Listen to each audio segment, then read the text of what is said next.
మహాగణాధిపతయే నమః. ఓం గురుభ్యో నమః. ఓం శ్రీమాత్రే నమః. పరమేశ్వర స్వరూపమైనటువంటి జ్యోతిష, వాస్తు మరియు ఇతర అనేకమైనటువంటి శాస్త్రములను మనకు అందించినటువంటి మహర్షులకి నమస్కారం. హయగ్రీవ హయగ్రీవ హయగ్రీవేతి యో వదేత్ తస్య నిస్సరతే వాణీ జన్మకన్యా ప్రవాహవత్. అరుణాం కరుణాతరంగితాక్షీం ధృతపాశాంకుశపుష్పబాణచాపాం అనిమాదిభిరావృతాం మయూకైః అహమిత్యేవ విభావయే భవానీం. శ్రీమాత్రే నమః. మనం ఈరోజు చెప్పుకోబోయేటువంటి అంశం ఏమిటి అంటే, ఒక్కొక్క అంశము వల్ల వారు దారిద్ర్యాన్ని అనుభవిస్తూ ఉంటారు.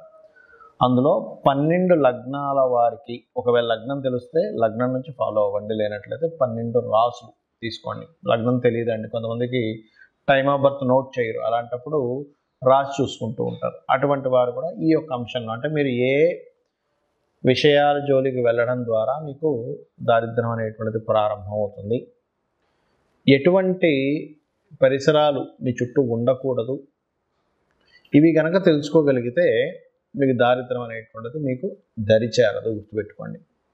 ఇది ఒక్కొక్క లగ్నరీత్యా ఉంటుంది, దానికి మంత్రం కూడా ఏం చేసుకోవాలనేటువంటిది ఉంది. ముఖ్యంగా లగ్నము రాశి ఏమీ తెలియని వాళ్ళు కూడా ఏ మంత్రం చేసుకోవాలో కూడా చెప్తాను, దారిద్ర్యం దగ్గరికి చేరకుండా ఉండడానికి. 1 by 1 మనం ఇప్పుడు చెప్పుకుందాం. మకర లగ్నము, మకర రాశి. మకర లగ్న రాశి వారికి ముఖ్యంగా దారిద్ర్యం అనేటువంటిది ఏ రూపంలో వీళ్ళకి కనెక్ట్ అవుతుంది అని చెప్పి చూసుకున్నట్లయితే, ఎక్కువగా వీళ్ళు కొన్ని చూడండి, ధార్మికంగా ఉండేటువంటి అంశాలు కొన్ని ఉంటాయి. ఈ ధార్మికంగా ఉండేటువంటి అంశాలు, వాటికి స్పెండ్ చేసే టైం ఏదైతే ఉంటుందో, అంటే ఒకసారి చూడండి, కొంతమంది హడావిడిగా ఏదో చేసుకుంటూ వెళ్ళిపోతుంటారు. ఒక పూజ కానివ్వండి, ఇంట్లో పూజ కానివ్వండి, లేకపోతే ఒక హోమంలో అటెండ్ అయినప్పుడు కానివ్వండి, వీరు ఇక్కడ దోషం చేస్తూ ఉంటారు తెలియకుండా.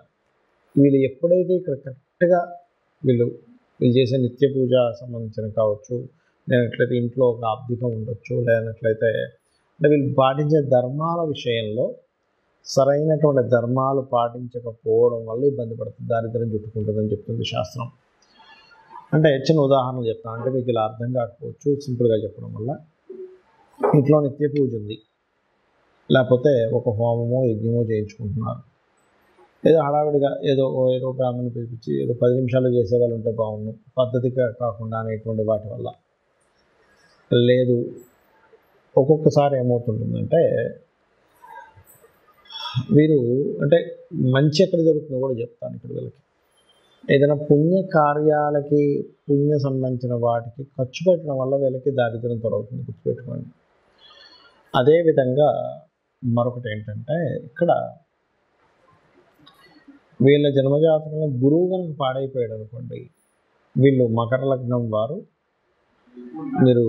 వీళ్ళు చేసేటువంటి పుణ్యకర్మలు ఏవైతే ఉన్నాయో అవి సక్రమంగా చేయకపోవడం వల్ల ఇంకా ఎక్కువ ఎఫెక్ట్ ఉంటుంది.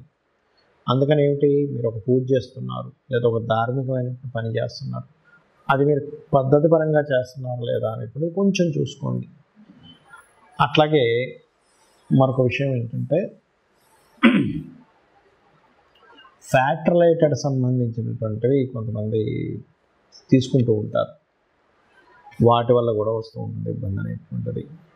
మరొక విషయం ఏంటంటే, ఇక్కడ మీకు ఇవాళ రేపు సొసైటీలో జరుగుతున్న అంశం ఏమిటంటే, మీరు హోమం చేస్తున్నారు, ఆ హోమంలో వాడేటువంటి నెయ్యి ఏదైతే ఉందో, ఇవాళ రేపు మనకి 90% ఆఫ్ కేసెస్లో కల్తీ నెయ్యి మనకు దొరుకుతుంది. కల్తీతో కూడుకున్నటువంటి పదార్థాలని తెలియకుండా మనం వాడడం వల్ల కూడా మకర లగ్నం మనకు వస్తూ ఉంటుంది. ఎందుకంటే ఇక్కడ ధనస్సు, మకరం, కుంభం, మీనం, ఈ రెండు అంటే ధనస్సు, మీనం రాసులకు మధ్యలో ఉంటాయి మకర కుంభాలు రెండు కూడా. ఇది కర్మ సంబంధించినటువంటి, అంటే ఏమిటి, వీళ్ళకి పట్టుదల ఎక్కువగా ఉంటుంది, పని ఎక్కువగా చేస్తారు, పని ఇప్పుడు ఉండాలి వీళ్ళకి, ఇలా ఉంటుంది వీళ్ళ తత్వం అంతా కూడా. కానీ ఎప్పుడైతే ఈ ఫ్యాట్ రిలేటెడ్ ఐటమ్స్ వల్ల కానీ, ఓవర్ ఫ్యాట్ అవడం వల్ల కానీ, ఈ కడుపు భాగంలో కాస్త ఎక్కువగా వీళ్ళు సరైన జాగ్రత్తలు తీసుకోకపోవడం వల్ల వచ్చే ఇబ్బంది కానీ, ధార్మికమైనటువంటి అంశాల్లో ఇబ్బంది రావడం, లేదా ఒక్కొక్కసారి తండ్రి యొక్క బాధ్యతలు వీళ్ళు తీసుకోవడం, అంటే తండ్రికి కొంత బిజినెస్ లాస్ అవ్వడం వల్ల, బాధ్యత లేకపోవడం వల్ల వీళ్ళు చదివేటువంటి చదువు విషయంలో మధ్యలో డ్రాప్ అయ్యి ఇంటి యొక్క బాధ్యతను చూసుకోవడం వల్ల అంటే వీళ్ళు ఈ రూపాల్లో వీళ్ళకి కష్టం వస్తూ ఉంటుంది. అందుకని మరి దీన్ని అధిగమించాలంటే దారిద్ర్యం రాకుండా ఉండాలంటే ఏం చేయాలంటే జయ గురుదత్త, శ్రీ గురుదత్త అనే నామస్మరణ, ఖచ్చితంగా దత్తాత్రేయుడి యొక్క నామస్మరణ, దత్త చరిత్ర చదువుకోవడము, దత్త పారాయణం చేయడము, దిగంబర శ్రీ పాదవల్లభ దిగంబర అనే నామస్మరణ చేయడము, ఇవన్నీ ఏం చేస్తాయంటే ఖచ్చితంగా ఈ జాతకుడికి దారిద్ర్యం నుంచి బయటపడేసేలా చేస్తుంది. సహజంగా అందరూ నన్ను అడుగుతుంది ఏంటంటే ఏమంటే సహజంగా దారిద్ర దేవత రాకుండా ఉండాలంటే ఎటువంటి జాగ్రత్తలు తీసుకోవాలని అడుగుతున్నారు. దానికి చెప్తానండి. ఒకటి గుర్తుపెట్టుకోండి, ఇంట్లో గనక సూర్యోదయం అయిన తర్వాత కూడా ఎక్కడ పక్కలెత్తకుండా నిద్రపోతూ ఉన్నట్లయితే దారిద్ర దేవత ఖచ్చితంగా ఇంట్లో ఎంటర్ అవుతుంది. అంటే మీరు అనుకోవచ్చు, ఏమండి మా ఇంటి పక్కన పెద్ద బంగ్లా ఉంది, ఆ ఇంట్లో పిల్లలు అయితే అసలు పెద్దాక లేగరు, ఇంట్లో ఎవరు అసలు ఇచ్చేరైనా బాగానే ఉంది అంటే ఒకటే గుర్తుపెట్టుకోండి, వాళ్ళకి పూర్వజన్మల్లో చేసిన పుణ్యము వల్ల ధనాయోగం అనేటువంటిది బలంగా ఉంటుంది. అంత మాత్రం చేత వాళ్ళు హ్యాపీగా ఉన్నారని అనుకోకండి. వాళ్ళకి దరిద్ర దేవత అంటే కేవలం డబ్బులు లేకపోవడం మాత్రమే కాదు, గుర్తుపెట్టుకోండి, రోగాలు వస్తుంటాయి మనిషికి. లేనట్లయితే నిందలు ఎక్కువ పడుతూ ఉంటారు. ఇలా ఒకటి కాదు రెండు కాదు చాలా ఉంటాయి. ముఖ్యంగా రోగరూపేణ ఎవరైతే సూర్య భగవానుడు సూర్యోదయం అవ్వకముందు ఎవరైతే నిద్రలేస్తారో వాళ్ళకి రోగాలు వచ్చేటువంటి ఛాన్సెస్ తక్కువగా ఉంటాయి. సూర్యోదయం అయినా కూడా అలాగే నిద్రపోతుంటే రోగం వచ్చే ఛాన్సెస్ ఎక్కువగా ఉంటుంది. ఎందుకు అంటే ఈ రోగానికి సూర్యుడికి సంబంధం ఉంటుంది. సూర్యుడు వచ్చేసరికి మనం తెలివేసి ఉన్నాము అంటే రోగం రాదండి. ఎందుకంటే సహజంగానే సూర్య భగవానుడు ఆరోగ్య ప్రదాత కాబట్టి, ఆరోగ్యం భాస్కరాదిత్యది అంటూ ఉంటారు కాబట్టి ఇది ముఖ్యంగా పాటించండి. అలాగే ఇంట్లో పాత వస్తువులు, శాస్త్రం ఏం చెప్పిందంటే పాత మనుషులు అంటే ఏమిటి, బాగా ఏజ్డ్ పర్సన్స్ ఇంట్లో ఉండాలి. ఎందుకంటే వాళ్ళ సూచనలు వాళ్ళ అనుభవాల ద్వారా మనం రక్షింపబడతాం. కానీ విరిగిపోయినవి పాడైపోయిన వస్తువులు ఇంట్లో ఉండకూడదని చెప్పింది. అవి ఎంత ఎక్కువగా ఉంటాయి ఇంట్లో పనికిరాని వస్తువులు అంత దారిద్ర్యం పెరుగుతూ ఉంటుంది.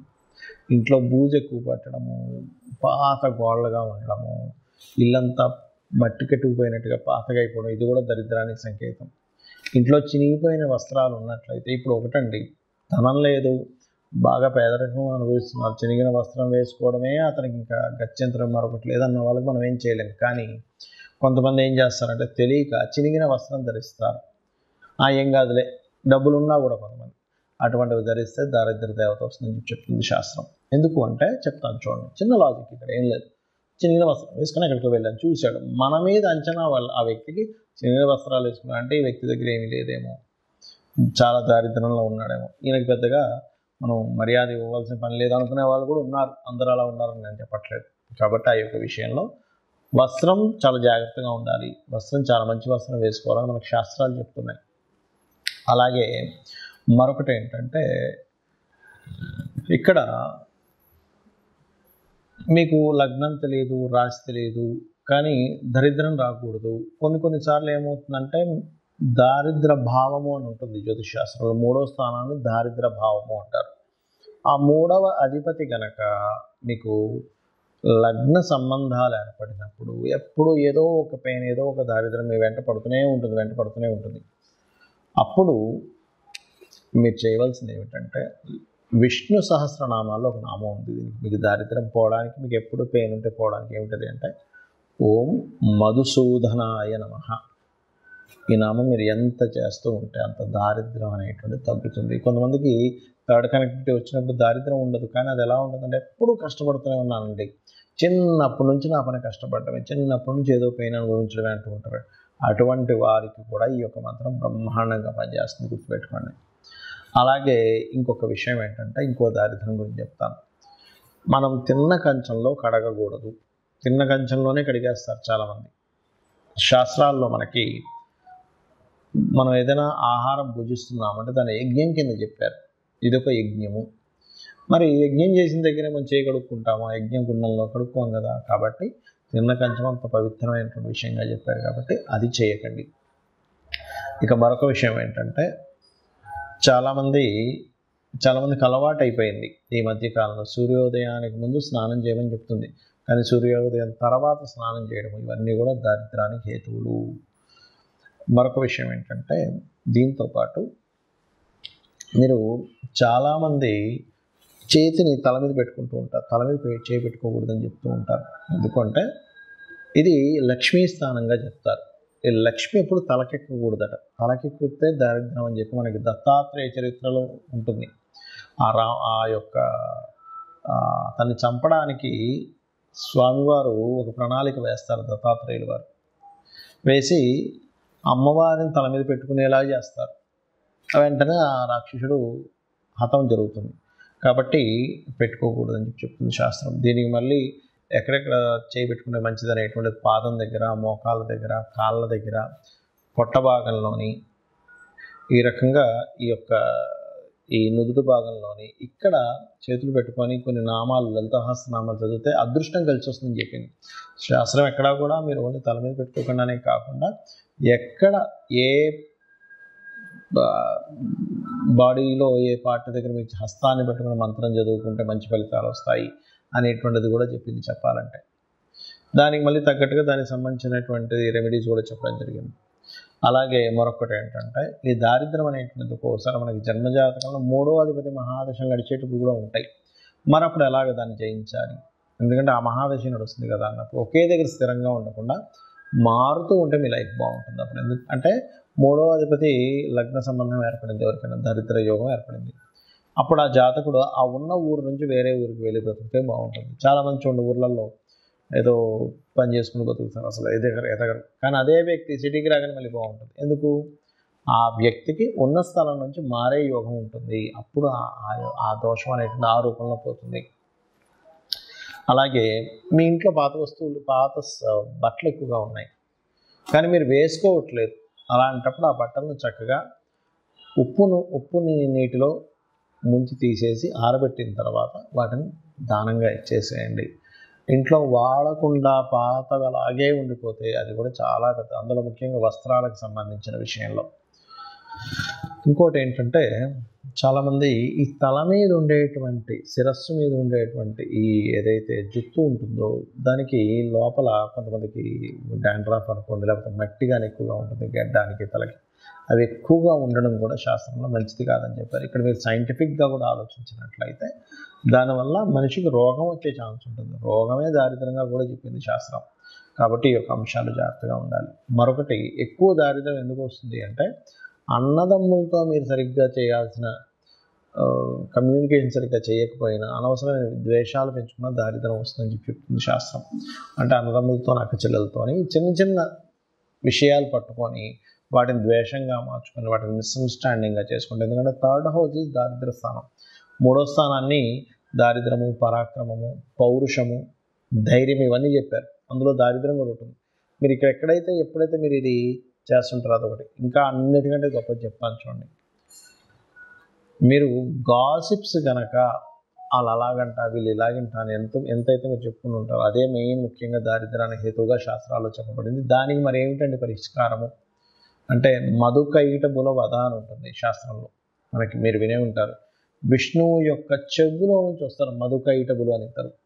అతను బ్రహ్మని మాతో నువ్వు పోట్లాడు, లేకపోతే నువ్వు మా చేతిలో చచ్చిపోతావు, సంథింగ్ అట్లాంటి భయపెట్టేసరికి ఆ బ్రహ్మ వెళ్ళి విష్ణుమూర్తిని ప్రార్థించడం జరుగుతుంది. అప్పుడు విష్ణుమూర్తి నిద్రలో ఉన్నట్టుగా ఉండగానే ఆ నిద్రకి ఎవరైతే కారకులో ఆ అమ్మవారిని ప్రార్థించడం జరుగుతుంది. అప్పుడు ఆ మధుకైటబులను సంహరించడానికి ఆ యొక్క మహావిష్ణువుని నిద్ర లేచి వాళ్ళిద్దరితో యుద్ధం చేస్తాడు. కానీ ఎంత యుద్ధం చేసినా వాళ్ళు చనిపోరు. అప్పుడు వాళ్ళు ఏం చేస్తారంటే, కాసేపు రెస్ట్ తీసుకుంటా అన్నప్పుడు ఈ అమ్మవారిని అడుగుతాడు మహావిష్ణువు, తల్లి నేను ఎంత సంహరించినా వీళ్ళు చావట్లేదు, మరి ఎలాగా అంటే ఒక ఉపాయం ఇస్తుంది అమ్మవారు. ఏమిటి ఆ ఉపాయం అంటే, ఇతనే వరం ఇస్తా అంటాడు మధుకైటబులు విష్ణువు. నేను మీతో ఎన్ని సంవత్సరాలు 1000 సంవత్సరాలు యుద్ధం చేసిన అయినా సరే మీరు చాలా బాగా యుద్ధం చేశారు, కాబట్టి నేను మీకు వరం ఇస్తున్నాను తీసుకోండి అంటే, వాళ్ళ మదం ఉంటుంది కదా, ఏంటి నువ్వు మాకు ఇచ్చేది ఏంటి వరం, నేనే మీకు వరం ఇస్తున్నాను అంటాడు ఆ మహావిష్ణువుకి వీళ్ళిద్దరు అన్నప్పుడు. అప్పుడు ఆ మహావిష్ణువు ఏం చేస్తారంటే, సరే మీరు మాట తప్పకూడదంటే సరే మాట తప్పమంటారు. మీరిద్దరూ నా చేతిలో చనిపోవాలని మహావిష్ణువు కోరుకుంటాడు. అప్పుడు వాళ్ళు ఏం చేస్తారంటే, ఓహో అలాగా అయితే చనిపోతాం, కానీ నీరు లేని ప్రదేశంలో మమ్మల్ని చంపాలి అంటారు. కానీ అది మొత్తం నీరే. నీటి మధ్యలో ఇతను శేషపాను పైన ఉంటూ ఆ యొక్క పద్మం నుంచి వచ్చినటువంటి బ్రహ్మగారిని చంపుదాం అనుకున్నారు కదా వీళ్ళు. సరైనప్పుడు ఏం చేస్తారు, అలాగే అని ఇతని శరీరాన్ని పెద్దగా పెంచి అతని తొడల మీద వేసి ఇతన్ని చంపేస్తారు. ఇది మధుకైటబుల వధ ఎవరైతే వింటారో వాళ్ళకి కూడా దారిద్ర నాశనం జరుగుతుంది అని చెప్పి శాస్త్రవచనం. శ్రీమాత్రే నమః.